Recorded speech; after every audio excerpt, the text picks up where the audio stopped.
जीवन का हर क्षण निर्णय लेने का क्षण होता है। प्रत्येक पथ पर दूसरे पथ के लिए निर्णय करना ही पड़ता है और निर्णय अपना प्रभाव छोड़ जाता है।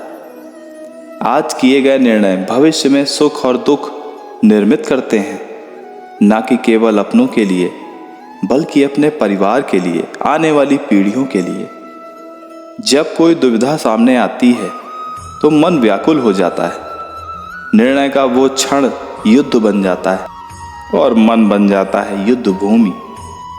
अधिकतर निर्णय हम दुविधा का उपाय करने के लिए नहीं, केवल मन को शांत करने के लिए लेते हैं। पर क्या कोई दौड़ते हुए भोजन कर सकता है? नहीं। तो क्या युद्ध से जूझता हुआ मन कोई योग्य निर्णय ले पाएगा? परेशान मन कोई सही निर्णय नहीं ले पाएगा।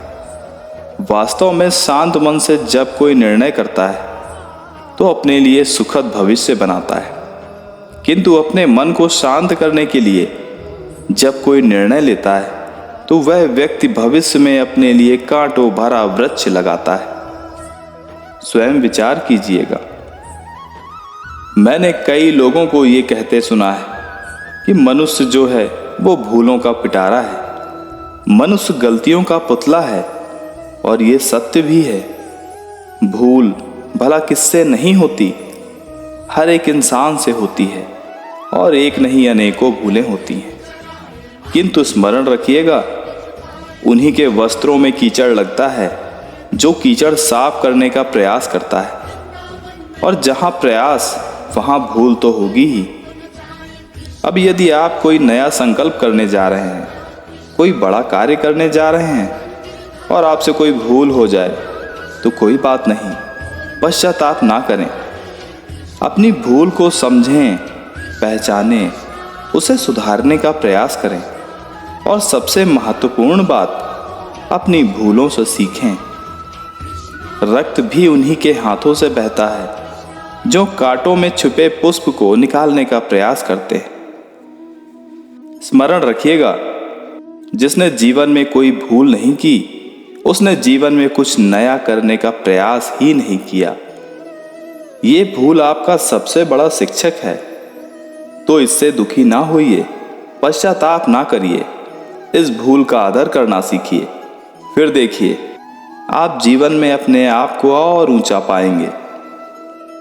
ये वृक्ष देखते हैं आप, कितना हरा भरा, इसकी शीतल छाया में कितना सुख मिलता है। इनकी डालियों में बैठे पंछी, इनकी वाणी सुनो तो थकान ही मिट जाती है। किंतु क्या ये वृक्ष आरंभ से ही ऐसे थे? क्या ये सदा ऐसे ही रहे? नहीं। प्रतिवर्ष पतझड़ के निर्मम प्रहार इस पर पड़ते हैं, इसके पत्तों को सुखाते हैं, गिराते हैं, फिर भी यह वृक्ष अटल खड़ा रहता है। और फिर जब वसंत ऋतु आती है, इसे नया जीवन दे जाती है। इस पर पुनः नई नई पत्तियां उग जाती हैं। इसने पतझड़ का सामना किया, इसलिए आज ये हरा भरा है। इसने पुराने पत्तों का शोक मनाने की जगह परिवर्तन स्वीकार किया, इसलिए आज ये हमें सुख बांट सकता है। स्मरण रखिएगा, अत्यंत महत्वपूर्ण बात, परिवर्तन और पीड़ा ये संसार के सबसे महान सत्य हैं। जिसने इन्हें स्वीकार कर लिया, मानो वो धन्य हो गया। हमारे आसपास ऐसे कई लोग होते हैं जिनमें बोलने की प्रबल कला होती है, जो अपने मीठे शब्दों से सबको बांध लेते हैं और इसलिए वो आकर्षण का केंद्र भी बन जाते हैं। अब हमारे आसपास ऐसे भी लोग होते हैं जिनके शब्द हमें चुभते हैं, जिनकी नज़र से हम सदैव बचकर निकलना चाहते हैं, है ना? ये शब्द अत्यंत प्रभावशाली होते हैं। यदि ये शब्द नव प्राण फूंक सकते हैं तो ये शब्द प्राण भी ले सकते हैं। जैसे शब्द मंत्र बनकर जीवन तार देते हैं, वहीं अब शब्द हमें दुख दे देते हैं, हमारे मन में क्रोध को जगाते हैं, क्योंकि हमारे वचन अमूल्य हैं। ये हमारे शब्द ब्रह्म हैं। तो बहुत सोच समझकर, मन के तुला में अच्छे से तौलकर इन्हें मुख से निकालिएगा, क्योंकि इन्हीं शब्दों से आरंभ है और इन्हीं शब्दों से अंत। सोचिए मैं क्या कह रहा हूं।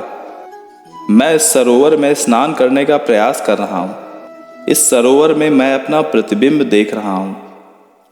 अब अगर मैं अपने मन में ये विचार लाऊं कि मेरे प्रतिबिंब के स्नान करने का अर्थ है मेरा स्नान करना, तो क्या ये उचित होगा? क्या ऐसा होता है? नहीं, कदापि नहीं, क्योंकि आपका शरीर आपके वश में है। जब तक आप अपना शरीर नहीं भिगाओगे तब तक आपका प्रतिबिंब नहीं भीगेगा।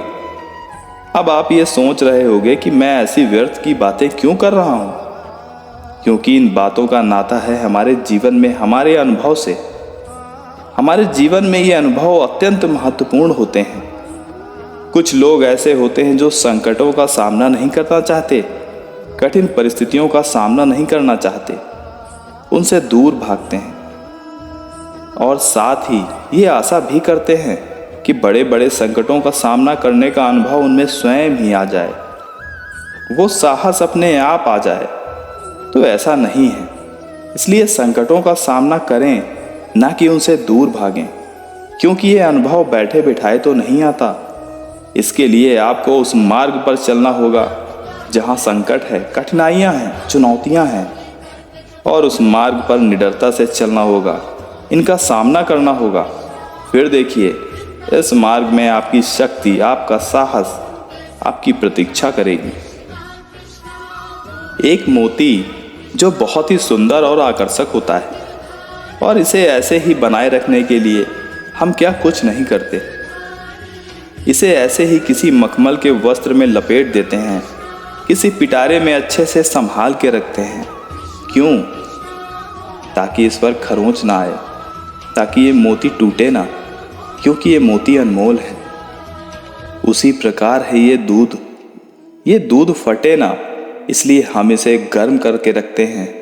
ग्रीष्म ऋतु में इसे हम शीतल जल में रखते हैं, क्योंकि ये अनमोल है, और इसलिए हम इसे सहेज कर रखते हैं। ये दोनों अनमोल हैं। दूध हमारे तन को और पुष्ट करता है, और उसी तन की सुंदरता बढ़ाते हैं ये मोती। अब इन मोती और दूध की ही भांति होते हैं हमारे अपनों के ये मन। इन्हें भी हमें सहेज कर रखना पड़ता है, इनकी रक्षा भी हमें ही करनी पड़ती है। मीठे वचन, स्नेह, आदरपूर्ण व्यवहार से इन्हें सहेज कर रखें, क्योंकि जैसे एक बार दूध फट जाए तो इसे ठीक नहीं किया जा सकता। एक बार अगर मोती टूट जाए तो उसे कुछ भी करके हम दोबारा नहीं जोड़ सकते।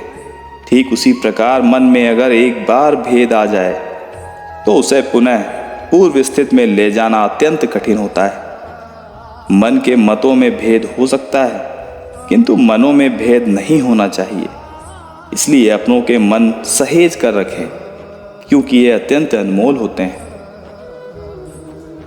दोस्तों, आज के भाग में बस इतना ही।